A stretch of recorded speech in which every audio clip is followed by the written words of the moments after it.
Hello guys, कैसे हैं आप लोग। स्वागत है आपका हमारे यूट्यूब चैनल डायनामिक्स पे। मैं हूं नीलांशु कुमार और लेकर आया हूं बीपीएससी पब्लिक सर्विस कमीशन की प्रीवियस ईयर क्वेश्चन एनालिसिस की पार्ट 3। पहले 2 वीडियो में मैंने ऑलरेडी आपके साथ डिस्कस किया 41 क्वेश्चन को और उसका डिटेल एनालिसिस किया और आपको वो वीडियो पसंद आया, इसका बहुत बहुत धन्यवाद। आज के इस वीडियो में हम करीब 23 क्वेश्चन को डिस्कस करेंगे और उनके डिटेल एनालिसिस भी करेंगे कि वो क्वेश्चंस से रिलेटेड और कितने क्वेश्चंस पूछे जाएंगे, इनको भी देखेंगे। तो चलिए शुरू करते हैं। हमारा पहला सवाल है, दिल्ली एक क्या है? दिल्ली एक राज्य है, दिल्ली एक केंद्र शासित प्रदेश है, दिल्ली एक स्वायत्त प्रदेश है, या इनमें से कोई नहीं, या इनमें से सभी? तो आप सभी जानते हैं कि दिल्ली एक केंद्र शासित प्रदेश है, लेकिन दिल्ली एक किस तरह का केंद्र शासित प्रदेश है? तो दिल्ली एक ऐसा केंद्र शासित प्रदेश है जिसकी अपनी विधानसभा भी है। आप सभी लोग जानते हैं कि स्टेट में विधानसभा होती है, राज्यों में क्या होती है? वो विधानसभाएं होती हैं। लेकिन दिल्ली और पौंडीचेरी या पुडुचेरी ये एक ऐसे केंद्र शासित प्रदेश हैं जिनके पास भी अपनी विधानसभाएं हैं। अब दिल्ली में विधानसभा होने का कारण आप सोच रहे होंगे, दिल्ली की जनसंख्या जो रजिस्टर्ड वोटर हैं, जो पंजीकृत मतदाता हैं, वो 2 करोड़ है। अगर कोई केंद्र शासित प्रदेश जिसमें पंजीकृत मतदाता ही 2 करोड़ है तो उसे केंद्र शासित प्रदेश और एक लेफ्टिनेंट गवर्नर के अंदर में कंट्रोल करना संभव नहीं है। इसीलिए वहां पर विधानसभा की रचना की गई ताकि वहां के लोगों का सर्वांगीण विकास हो सके।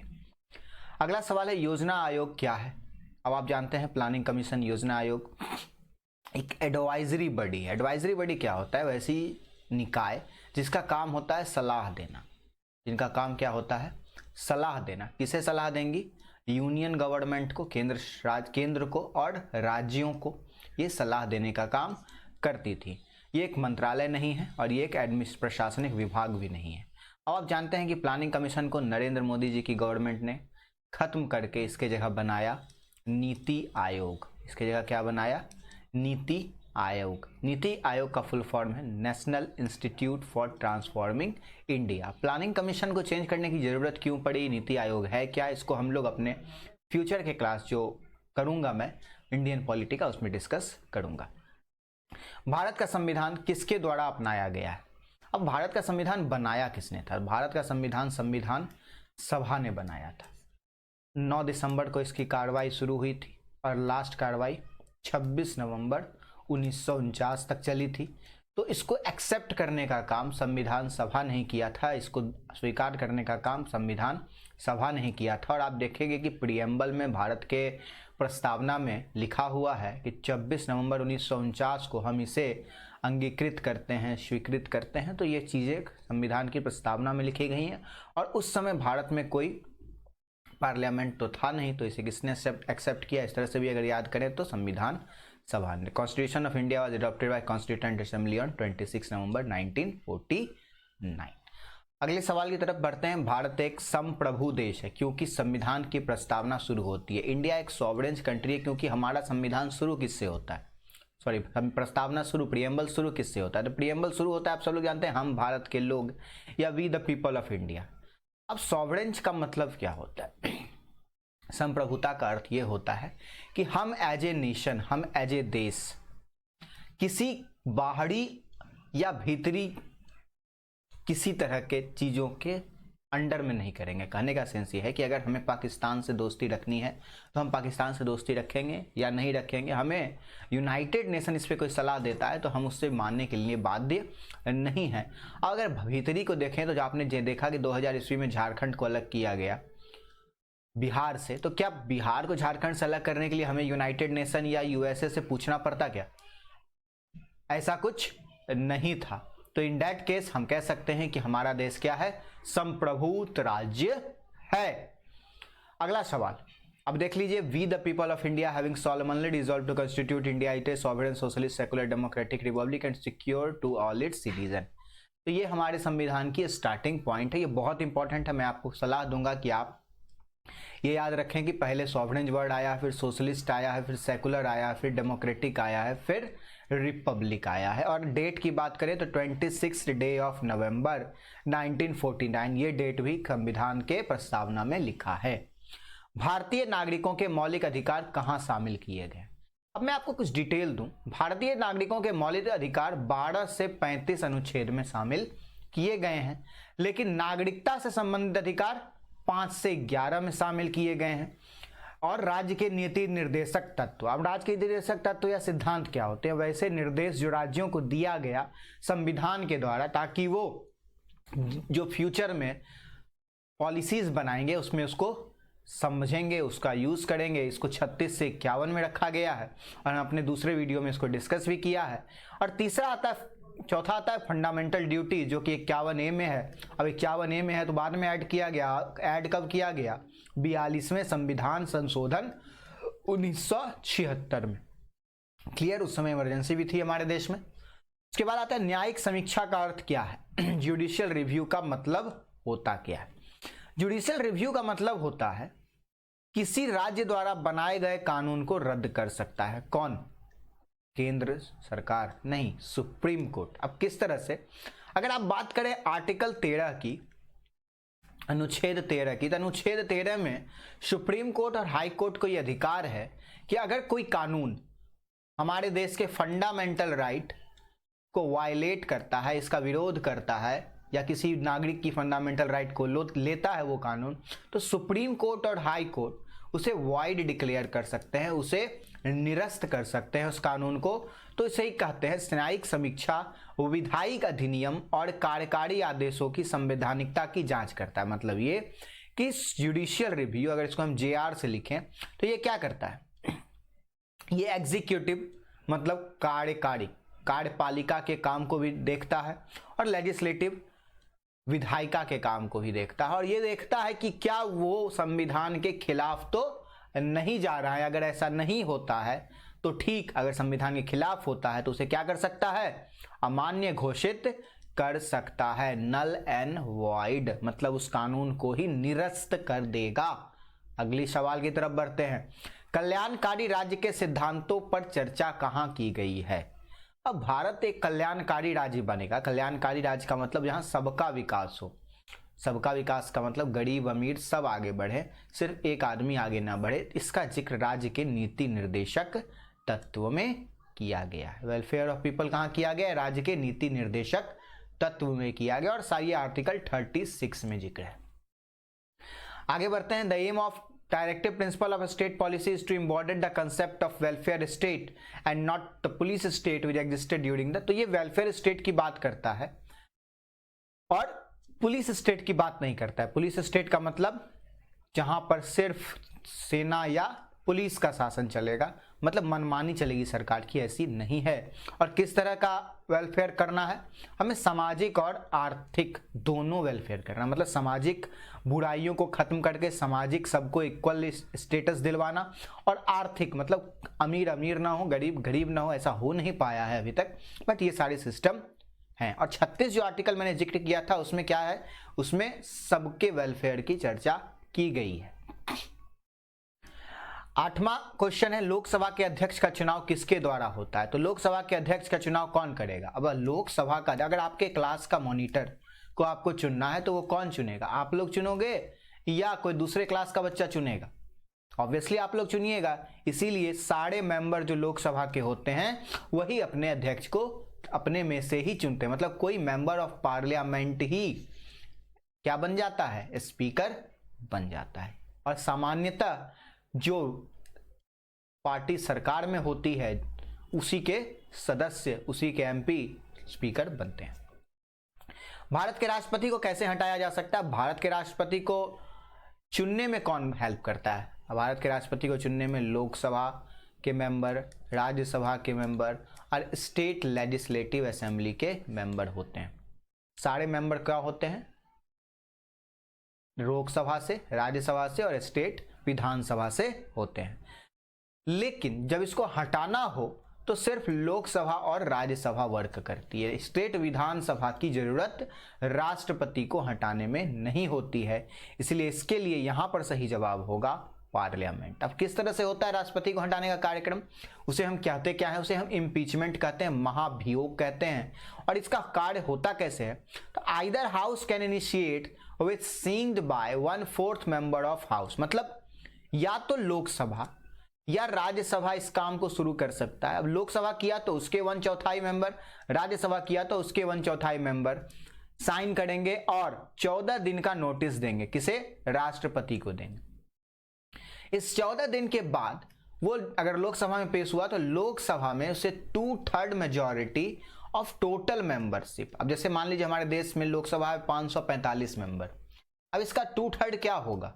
अगर इसको 2/3 निकालने की कोशिश करें, 3 1 जा 3, 3 8 जा 24 और लगभग 2 2 2 4 2 16, 364 मेंबर अगर उस विधेयक को या उस इम्पीचमेंट के नोटिस को सपोर्ट करते हैं तो राष्ट्रपति लोकसभा के थ्रू इंपीचमेंट होने का प्रोसेस कंप्लीट हो गया। अब उसके बाद वो इंपीचमेंट आएगा दूसरे हाउस में। अब हमने लोकसभा से शुरुआत की थी, राज्यसभा में आएगा। राज्यसभा को उस पर इन्वेस्टिगेशन करना होगा, जांच करेगा कि जो आरोप लगाया गया है राष्ट्रपति पे वो सही है या नहीं। अगर ये आरोप सही साबित होते हैं तो फिर वो राज्यसभा से भी 2/3, अब राज्यसभा के मैक्सिमम कितने हैं? 250। अब 250 का 2/3 कितना होगा? लगभग 83, 3 2 6, 8 24, सॉरी 8 2 16, तो 167 के अप्रॉक्स अगर मेंबर राज्यसभा में भी सपोर्ट करते हैं तो मान लिया जाएगा कि राष्ट्रपति को उनके पद से हटा दिया गया। और अभी तक कोई भी राष्ट्रपति अपने पद से इंपीचमेंट के द्वारा नहीं हटाए गए। In India any person who is not the member of either house can continue at the post of minister till, मतलब कहने का है भारत का कोई भी व्यक्ति किसी सदन का सदस्य नहीं है, मतलब न वो लोकसभा का सदस्य है, न वो राज्यसभा का सदस्य है, या वो विधानसभा का सदस्य भी नहीं है, तब भी अगर वो मंत्री बनता है या प्रधानमंत्री बनता है या चीफ मिनिस्टर बनता है तो कितने समय तक रह सकता है? तो वो 6 महीने तक रह सकता है। 6 महीने के अंदर उसे किसी हाउस का, अगर वो प्रधानमंत्री या मिनिस्टर बनता है देश का तो उसे लोकसभा या राज्यसभा, और अगर विधानसभा का बनता है तो विधानसभा का सदस्य बनना पड़ेगा चुनाव लड़के, नहीं तो उसकी सदस्यता, उसकी मिनिस्टरशिप चली जाएगी। वैसे भी हम लोग जानते हैं कि वेस्ट बंगाल में चुनाव हुए, अब ममता बनर्जी जी अपनी सीट हार गई। अब ममता बनर्जी जी अपनी सीट हार गई, फिर भी वो बन गई चीफ मिनिस्टर, तो कितने दिन में उन्हें फिर से विधानसभा के चुनाव में किसी जगह से सीटें जीतनी होगी? 6 मंथ के अंदर। अगर नहीं कर पाती हैं वो ऐसा तो उनकी मिनिस्टरशिप चली जाएगी, किसी और को वहां का मुख्यमंत्री बनाया जाएगा। ये मिनिस्टर जो लगातार 6 महीने की अवधि के लिए राज्य के विधानमंडल का सदस्य नहीं है तो उसकी मंत्री की सदस्यता क्या हो जाती है? समाप्त हो जाती है। संसद के 2 सत्र के बीच का अधिकतम अंतराल कितना होगा? अब 2 सत्र के बीच के अधिकतम अंतराल के लिए संविधान में 6 मंथ का प्रावधान है। ओके, और अगर आपको कभी ये क्वेश्चन आए कि कितने कम से कम सत्र हो सकते हैं तो 2 सत्र कम से कम होना बिल्कुल जरूरी है। अब देखिए यहाँ क्या लिखा है, संसद की साल में कम से कम 2 बार बैठक होनी चाहिए और 2 सत्रों के बीच का अंतराल 6 महीने से अधिक नहीं होना चाहिए। समझ में आई बात? वेरी गुड, आगे बढ़ते हैं। The essence of democracy is based, Bharat के लोकतंत्र का सार कहाँ है? अब हमारा लोकतंत्र है उसका सार किस पर है? क्या लिखित संविधान लोकतंत्र का सार है, या मौलिक अधिकार जो हमें मिले हैं वो लोकतंत्र का सार है, या लोगों को सरकार चुनने और बदलने का अधिकार है ये लोकतंत्र का सार है, या राज्य की नीति निर्देशक तत्व? तो लोकतंत्र है तो ये सारी चीजें हैं, रिटर्न कॉन्स्टिट्यूशन, मौलिक अधिकार, राज्य केंद्र, वो सही है। लेकिन अगर हमें ये जानना है कि हमारा लोकतंत्र क्यों इतना बढ़िया लोकतंत्र है तो हमें लोगों को, हमें अपने एमपीज को, हमें अपने एमएलए को चुनने का अधिकार प्राप्त है और उन्हें बदलने का अधिकार कैसे? 5 साल बाद वो अगर हमारे पास वोट लेने आए और हमें उनका 5 साल का कार्यकाल पसंद नहीं आया तो हम उन्हें वोट नहीं देंगे, तो बदला गया। तो इस तरह से हम कह सकते हैं कि लोकतंत्र का सार सरकार चुनने और बदलने का अधिकार जो हमें मिला है उसमें है। राष्ट्रपति राष्ट्रीय आपातकाल की घोषणा कब करते हैं? अब किस सिचुएशन में राष्ट्रपति राष्ट्रीय आपातकाल की घोषणा करेंगे? अगर सशस्त्र विद्रोह हो गया हो, या बाहरी आक्रमण हो गया हो, या युद्ध हो गया, या इनमें से सभी? तो इसका जवाब है इनमें से सभी। अब इसको याद करने का एक नियम है, वियर, WEAR। वियर में W का मतलब होता है वॉर, A का मतलब होता है आर्म्ड रिबेलियन, मतलब सशस्त्र विद्रोह, और R का मतलब होता है, क्या होता है? ER का मतलब होता है एक्सटर्नल एग्रेशन, बाहरी आक्रमण। चलिए अगले सवाल की तरफ जाने से पहले देख लेते हैं कि आर्टिकल 352 में भारत में नेशनल इमरजेंसी, राष्ट्रीय आपातकाल का जिक्र है। और राष्ट्रीय आपातकाल की घोषणा तभी कर सकता है जब भारत या उसके किसी हिस्से को युद्ध का खतरा हो, मतलब वॉर हो, बाहरी आक्रमण हो या सशस्त्र विद्रोह, आर्म रिबेलियन हो, तभी राष्ट्रपति भारत में आपातकाल लगा सकते हैं। जहां तक लोकसभा के प्रतिनिधियों का सवाल है, कौन से राज्य दूसरे और तीसरे स्थान पे हैं? अब देखिए ये थोड़ा सा कॉम्प्लिकेटेड है, इसमें होना चाहिए नन ऑफ दी अबव, तो इसका आंसर मैं बताता हूं। अब देखिए सबसे ज्यादा प्रतिनिधि लोकसभा में उत्तर प्रदेश से आते हैं, उसके बाद महाराष्ट्र से आते हैं, फिर वेस्ट बंगाल से आते हैं, फिर बिहार से, तब Andhra Pradesh. Sorry, first number पे उत्तर प्रदेश, दूसरे पे महाराष्ट्र और तीसरे पे कंबाइंड रूप से वेस्ट बंगाल और आंध्र प्रदेश है, चौथे पे बिहार आता है। तो इसमें से कोई ऑप्शन इसका जवाब नहीं होता। अगला देखते हैं, लोकसभा को इसकी सामान्य अवधि से पहले भंग किया जा सकता है। क्या लोकसभा को इसकी सामान्य अवधि से पहले भंग किया जा सकता है? बिल्कुल किया जा सकता है। कौन करता है? राष्ट्रपति करते हैं। किसकी सलाह से करते हैं? तो काउंसिल ऑफ मिनिस्टर। कौन सा council of minister? Union council of minister, केंद्र में जो मंत्री परिषद है उसके द्वारा। अब लोकसभा कब कब डिसॉल्व हो सकता है? पहला, या तो उसका 5 साल का कार्यकाल पूरा हो गया हो, या मंत्री परिषद की सलाह से राष्ट्रपति उसे भंग कर दे तो लोकसभा भंग हो जाएगा। लोकसभा के चुनाव में यदि कोई भी उम्मीदवार अपनी जमानत खो देता है तो उसकी खो देता है यदि उसने सुरक्षित नहीं किया, मतलब कि आप मान लीजिए कि आप एमपी के इलेक्शन में पार्टिसिपेट किए और आपको 1/6 टोटल वोट अगर 1,20,000 पड़ा, तो आपको अगर 20,000 वोट भी नहीं मिले तो आपने जो जमानत राशि भरी होगी चुनाव आयोग के पास चुनाव लड़ने से पहले, तो वो आपकी जब्त हो जाएगी। आप जमानत राशि आपको वापस नहीं मिलेगी। आगे बढ़ते हैं। मंत्री परिषद के लिए जिम्मेदार, काउंसिल ऑफ मिनिस्टर किसको जिम्मेदार है? मंत्री परिषद जिम्मेदार होते हैं पार्लियामेंट को। होते तो लोकसभा को हैं, होते किसको हैं? लोकसभा को, लेकिन यहाँ ऑप्शन नहीं है तो इसका आंसर होगा पार्लियामेंट। अगर आर्टिकल 75A अनुच्छेद 75A को देखें तो मंत्री परिषद सामूहिक रूप से लोकसभा के प्रति उत्तरदायी है, ऐसा संविधान में लिखा है। तो इसका सही जवाब होना चाहिए नन ऑफ द अबव, लेकिन बीपीएससी ने शायद द पार्लियामेंट बताया था। तो अगर इस तरह के क्वेश्चन आते हैं और लोकसभा का जिक्र ना हो तो आप पार्लियामेंट भी लिख सकते हैं। अगला सवाल, वर्तमान में सभी राज्यों के लिए लोकसभा में सीटों का आवंटन किस आधार पर किया गया है? अभी जो लोकसभा में सीटों का आवंटन है वो किस बेसिस? 1971 में जो सेंसस हुआ था ना, जनगणना, उसी बेसिस पे है। अब कैसे है? तो आर्टिकल 81 कहता है कि लोकसभा की संरचना, मतलब लोकसभा में कितने सदस्य होंगे, कहां बैठ से बैठेंगे, तो अधिकतम 550 सदस्यों का जिक्र है। इसमें अभी हमारे देश में 543 सदस्य हैं, जिसमें 530 राज्यों के द्वारा और 13 केंद्र शासित प्रदेशों के द्वारा है। और 42वें संशोधन अधिनियम के द्वारा 2026 तक ये 530 और 13 को क्या कर दिया गया? फ्रीज कर दिया गया, रोक दिया गया। ताकि इसका रीजन क्या था? रीजन ये था कि पॉपुलेशन को कंट्रोल करना है। कैसे करना है वो आगे क्लासेस में मैं बताऊंगा। उसके लिए आगे क्वेश्चन बढ़ते, यदि किसी राज्य के स्पीकर को इस्तीफा देना है तो इस्तीफा किसे देगा? अब राज्य का स्पीकर है तो स्पीकर को चुना कौन था? लोकसभा या विधानसभा के लोग चुने थे, तो अपना रिजिग्नेशन भी किसको देगा? डिप्टी स्पीकर को देगा। राज्यसभा को भंग करने का अधिकार किसके पास होना चाहिए, या राज्यसभा को भंग करने का इसका किसके प्रकाश है? तो राज्यसभा एक परमानेंट बॉडी है, मतलब एक ऐसी संस्था है, एक ऐसा निकाय है जो कभी भंग नहीं हो सकता, तो किसी के पास इसे भंग करने का अधिकार ही नहीं है। तो ये सारा ऑप्शन गलत, सिर्फ नन ऑफ द अबव सही होगा।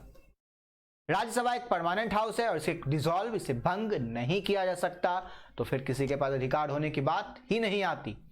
Which of the following sequence is true about the preamble of India? Bharat की प्रस्तावना के लिए सीक्वेंस कौन सा सही है? मैंने पीछे प्रस्तावना दिखाया, उसमें बताया था कि आप याद करो कि सबसे पहले आता है सॉवरेन संप्रभुता, सोशलिस्ट समाजवादी, सेकुलर धर्मनिरपेक्ष, डेमोक्रेटिक लोकतांत्रिक और रिपब्लिक गणराज्य। इसको याद करना है तो SSSR के फॉर्मूला से आप याद कर सकते हैं। सॉवरेन, सोशलिस्ट, सेकुलर, डेमोक्रेटिक और रिपब्लिक। देख सकते हैं भारत की प्रस्तावना में सबसे पहले सॉवरेन है, फिर सोशलिस्ट है, सेकुलर है, डेमोक्रेटिक, रिपब्लिक, सबसे पहले संप्रभुता है, फिर समाजवादी है, फिर धर्मनिरपेक्ष है, तब लोकतंत्र है, तब गणराज्य है। ऐसा क्यों किया गया? क्योंकि हमारे देश में सबसे इंपॉर्टेंट हो गया इसके हिसाब से कि देश की संप्रभुता सबसे जरूरी है, उसके बाद देश में समाजवादी सिस्टम जरूरी है, फिर धर्मनिरपेक्षता जरूरी है, फिर प्रजातांत्रिक सरकार जरूरी है, लोकतांत्रिक सरकार जरूरी है, फिर गणराज्य की बात की जाएगी। Who is leader of Lok Sabha? Lok Sabha का लीडर कौन होता है? प्रधानमंत्री जनरली आते कहां से हैं? लोकसभा से। तो लोकसभा का लीडर कौन होगा? प्रधानमंत्री होंगे। अगर प्रधानमंत्री लोकसभा से नहीं आ रहे हैं तो प्रधानमंत्री किसी मंत्री को लोकसभा का लीडर चुन सकते हैं, या अगर प्रधानमंत्री लोकसभा से हैं तो राज्यसभा में लोकसभा का लीडर भी कोई मिनिस्टर बनेगा जिसे प्रधानमंत्री नामित करेंगे। इसी में मैं चर्चा करूंगा विपक्ष का नेता, लीडर ऑफ अपोजिशन के बारे में। लीडर ऑफ अपोजिशन कौन होगा? अब जैसे मान लीजिए 550 सीटें हैं, 543 अभी चल रहा है, तो इसका 1/10 कितना होता है? 54, 1, 55। तो अगर किसी पार्टी को 55 सीट मिलती है तो उसका नेता लीडर ऑफ अपोजिशन कहलाएगा, विपक्ष का नेता कहलाएगा। ज्वाइंट सिटिंग ऑफ पार्लियामेंट कब बुलाया जा सकता है? पार्लियामेंट की, संसद की संयुक्त बैठक कब बुलाई जा सकती है? तो संसद की संयुक्त बैठक कब बुलाई जा सकती है? अगर कोई विधेयक पर चर्चा चल रही है और पारित नहीं हो पा रहा है, क्यों? क्योंकि दोनों सदनों की राय अलग है, तब उस पर क्या बुलाई जा सकती है? संसद की ज्वाइंट सिटिंग, संयुक्त बैठक बुलाई जा सकती है, जिसका जिक्र अनुच्छेद 108 में किया गया है। अब किन किन मामलों में संयुक्त सदन बुलाई जा सकती है? यदि एक विधेयक के बाद एक सदन पारित कर देता है, दूसरा उसमें रोक देता है, या दूसरा सदन में पहुंचा वहीं पड़ा हुआ है, या विधेयक को दूसरे सदन द्वारा खारिज कर दिया जाता है, या बिल में किए जाने वाले संशोधन के बारे में दूसरा सदन असंतोष जताए। मतलब लोकसभा पास किया, राज्यसभा में गया, अब राज्यसभा को उसमें अमेंडमेंट चाहिए, सुधार चाहिए, लेकिन लोकसभा वो करने के लिए तैयार नहीं है, तो भी बिल लटक जाता है, और लटक जाता है तो 108 का जरूरत पड़ता है, संयुक्त बैठक की जरूरत पड़ती है। या एक बिल एक जगह से दूसरी जगह गया, एक हाउस से दूसरे हाउस, 6 महीना के लिए लटक गया वहां, तो भी संयुक्त सदन बुलाई जा सकती है। लेकिन संविधान में संशोधन अगर करना है तो संयुक्त सदन बुलाई नहीं जा सकती, या धन विधेयक के लिए संयुक्त सदन बुलाई नहीं जा सकती है। आज के वीडियो में बस इतना ही। वीडियो को पूरा देखने के लिए बहुत बहुत धन्यवाद। मुझसे जुड़ने के लिए नीलांशु सर पे आप टेलीग्राम पर ज्वाइन कर सकते हैं। Thank you.